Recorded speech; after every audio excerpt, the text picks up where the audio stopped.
Hello friends, नमस्कार, जय हिंद। इस वीडियो में हम लोग एसएससी जीडी का महत्वपूर्ण प्रश्नों को देखेंगे जो कि आपके एग्ज़ाम में लगातार हर शिफ्टों में पूछा जा रहा है।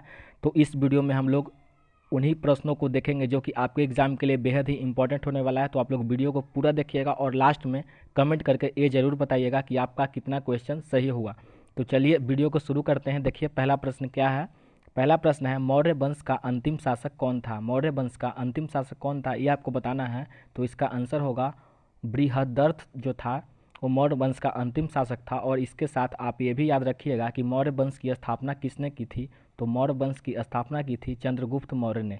मौर्य वंश की स्थापना जो की थी चंद्रगुप्त मौर्य जो थे, मौर्य वंश की स्थापना की थी। तो आप इसको भी याद रखिएगा। मौर्य वंश का अंतिम शासक था बृहदर्थ और मौर्य वंश का संस्थापक कौन था, तो चंद्रगुप्त मौर्य। तो चलिए अगला प्रश्न देखते हैं। अगला प्रश्न है, भारतीय ओलंपिक संघ की स्थापना कब हुई थी। भारतीय ओलंपिक संघ की स्थापना बताना है कब हुई थी। तो 1927 में हुई थी। तो चलिए अगला प्रश्न देखते हैं। अगला प्रश्न क्या है। अगला प्रश्न है, सबसे कम साक्षरता वाला राज्य। सबसे कम साक्षरता वाला राज्य कौन है, तो इसका सही आंसर होगा बिहार है।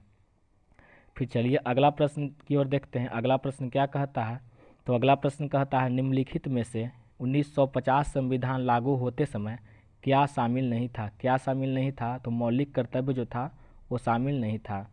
फिर उसके बाद अगला प्रश्न देखते हैं। अगला प्रश्न है, जम्मू कश्मीर से संबंधित नृत्य कौन सा है, यानी कि जम्मू कश्मीर का नृत्य कौन सा है। तो इसका सही आंसर होगा कुद नृत्य है।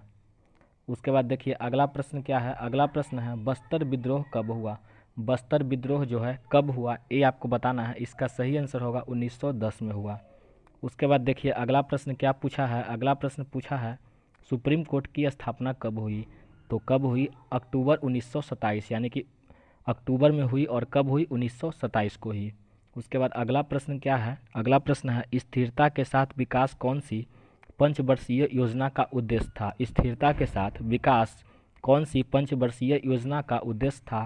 तो इसका आंसर होगा चौथे पंचवर्षीय योजना का। ये जितने भी प्रश्न मैं बता रहा हूँ ये सारे प्रश्नों को आप याद कर लीजिएगा, क्योंकि ये प्रश्न आपके एग्जाम में लगातार पूछे जा रहे हैं। उसके बाद अगला प्रश्न है, 2018 एशियन गेम्स की थीम क्या थी। तो क्या थी, एनर्जी ऑफ एशिया थी। उसके बाद नेक्स्ट प्रश्न है। उसके बाद अगला प्रश्न है क्या है। अगला प्रश्न है, कौन सा अभिनेता पश्चिम बंगाल से लोकसभा सदस्य बने। कौन बने, तो शत्रुघ्न सिन्हा इसका सही आंसर होगा। उसके बाद नेक्स्ट क्वेश्चन क्या है। तो नेक्स्ट क्वेश्चन है, भारत में माइक्रो फाइनेंस को कौन नियंत्रित करता है। भारत में माइक्रो फाइनेंस को कौन नियंत्रित करता है। तो इसका राइट आंसर होगा भारतीय रिजर्व बैंक, यानी कि आरबीआई। उसके बाद अगला प्रश्न है, बास्केटबॉल के नेट की ऊंचाई कितनी होती है। बास्केटबॉल के नेट की ऊंचाई बताना है। तो इसका सही आंसर होगा 10 फीट होती है। उसके बाद अगला प्रश्न देखते हैं। अगला प्रश्न है, वर्तमान में दिल्ली के मुख्यमंत्री कौन है। तो कौन है भाई, अरविंद केजरीवाल हैं। उसके बाद फिर अगला प्रश्न है, सीबीएसई के अध्यक्ष कौन है। सीबीएसई के अध्यक्ष कौन है, ये आपको बताना है। इसका सही आंसर होगा निधि छिब्बर हैं। उसके बाद नेक्स्ट क्वेश्चन क्या है। नेक्स्ट क्वेश्चन है, संगू वंश के संस्थापक कौन है। संगू वंश के संस्थापक कौन है, इसका सही आंसर होगा पुष्यमित्र हैं। उसके बाद नेक्स्ट क्वेश्चन क्या है। नेक्स्ट क्वेश्चन है, सोनल मानसिंह किस नृत्य से संबंधित है। सोनल मानसिंह किस नृत्य से संबंधित है, इसका सही आंसर होगा भारतनाट्यम एंड ओडिसी से। उसके बाद नेक्स्ट क्वेश्चन क्या है। नेक्स्ट क्वेश्चन है, सागरमाला परियोजना किससे संबंधित है। सागरमाला परियोजना किससे संबंधित है, तो इसका सही आंसर होगा भारत के बंदरगाहों के आधुनिकीकरण के लिए जो है क्या है, संबंधित है। उसके बाद फिर अगला प्रश्न देखते हैं। अगला प्रश्न क्या है।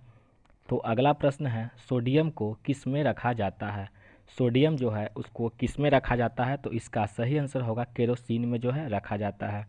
उसके बाद नेक्स्ट क्वेश्चन है, दूसरी पंचवर्षीय योजना में औद्योगिक नीति संकल्प 1956 में कारखानों में कितने भागों ई बांटा। कितने भागों, तो 3 भाग इसका सही आंसर होगा। उसके बाद अगला प्रश्न है, माइक्रोकॉन्ड्रिया के केंद्र में क्या नहीं होता है। क्या नहीं होता है, इसका आप उत्तर कमेंट बॉक्स में ज़रूर बताइएगा कि माइटोकॉन्ड्रिया के केंद्र में क्या नहीं होता है। एक्चुअली ये क्वेश्चन एग्जाम में पूछा गया था, तो इसका आंसर जो है मतलब इसका ऑप्शन मैं नहीं देख पाया। तो आप इसका ऑप्शन और इसका आंसर कमेंट बॉक्स में कमेंट कीजिएगा। उसके बाद नेक्स्ट क्वेश्चन है, भारतीय संविधान में संघवाद किस देश से लिया गया है। इसका सही उत्तर होगा कनाडा से लिया गया है। उसके बाद नेक्स्ट क्वेश्चन यानी कि आज का अंतिम प्रश्न है, न्यायपालिका किस देश से संबंधित न्यायपालिका किस देश के संविधान से लिया गया है? इसका सही आंसर होगा इंग्लैंड से। तो इसी के साथ आज का वीडियो समाप्त हुआ। वीडियो कैसी लगी ये आप कमेंट करके ज़रूर बताइएगा। अच्छी लगी होगी तो एक लाइक ज़रूर कीजिएगा और चैनल पे नए हैं तो चैनल को सब्सक्राइब करना मत भूलिएगा। धन्यवाद दोस्तों और जय हिंद दोस्तों।